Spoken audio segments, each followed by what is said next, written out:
So প্রায় 6 বছর পর ক্লাসিক্যাল ডান্স করলাম। সো এই লুকটাই হচ্ছে আমার কত্থক নাচের। তো অ্যান্ড আমরা তো আসলে অনেক কাজ করি, কিছু কাজ থাকে very close to our heart. সবারই আসলে ভালো খারাপ আপস অ্যান্ড ডাউন সব কিছুতে থাকে। আমি ভালো জিনিসটাকে পিক করে আমি সামনের ধাপটাতে মানে সামনের ধাপে এগিয়ে যেতে পারি, যে আমার সবচেয়ে কঠিন সময়টাকেও আমি খুব সুন্দর করে পার করতে পেরেছি। 10টা কাজের মধ্যে যদি আমি দেখি 2টা কাজ আমি ডিজার্ভ করি, আমি সেই 2টাই করি। হয়তো আমি অনেক ব্লেসড যে আমি অনেক ভালো কাজও করছি, যেই কাজ হয়তো অনেক অনেক মেয়ের স্বপ্ন সেটা আমি করছি।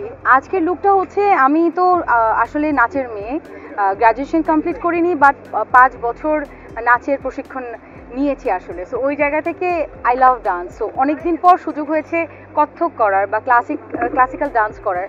সো প্রায় 6 বছর পর ক্লাসিক্যাল ডান্স করলাম। সো এই লুকটাই হচ্ছে আমার কত্থক নাচের।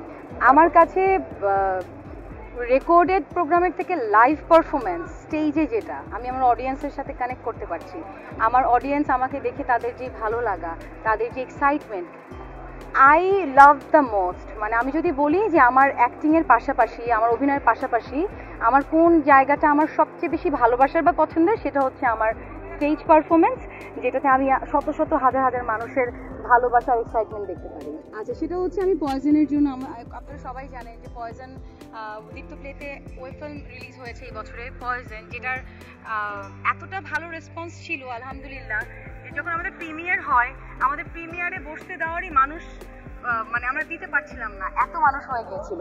সো আমরা তো আসলে অনেক কাজ করি, কিছু কাজ থাকে very close to our heart, right? So poison কাজটা আমার জন্য অনেক স্পেশাল, অনেক পছন্দের। অ্যাওয়ার্ড পেয়েছি বলে তা না, আমার আগে থেকেই, আমরা মনে আছে 12 দিন টানা দিন রাত আমরা কষ্ট করে কাজটা করেছি। একটা হিরোইন, একটা নায়িকার চরিত্র মানে আমার উপস্থাপন করতে হয়েছে। তো যেহেতু আমি এখনো সিনেমার নায়িকা হয়ে উঠিনি, ওই জায়গা থেকে ওইটা করা আমার জন্য প্রথম থেকে ডিফিকাল্ট ছিল। বাট যখন আমি গল্পের মধ্যে ঢুকে যাই, শুধু আমি না, আমার পুরো টিম গল্পের মধ্যে ঢুকে যায়। সো এই জন্যই আমি বলছিলাম স্টেজে উঠে যে আমার এই অ্যাওয়ার্ড শুধু আমার না, আমার পুরো টিমের জন্য। সো পয়জনের জন্য পাওয়া, অ্যান্ড আমি আসলে খুবই ভালো লাগছে যে বছরের শেষে এত সুন্দর একটা কাজের প্রাপ্তি নিয়ে আসলে বছরটা শেষ করতে পারছি। 24 সালটা আসলে আমার কাছে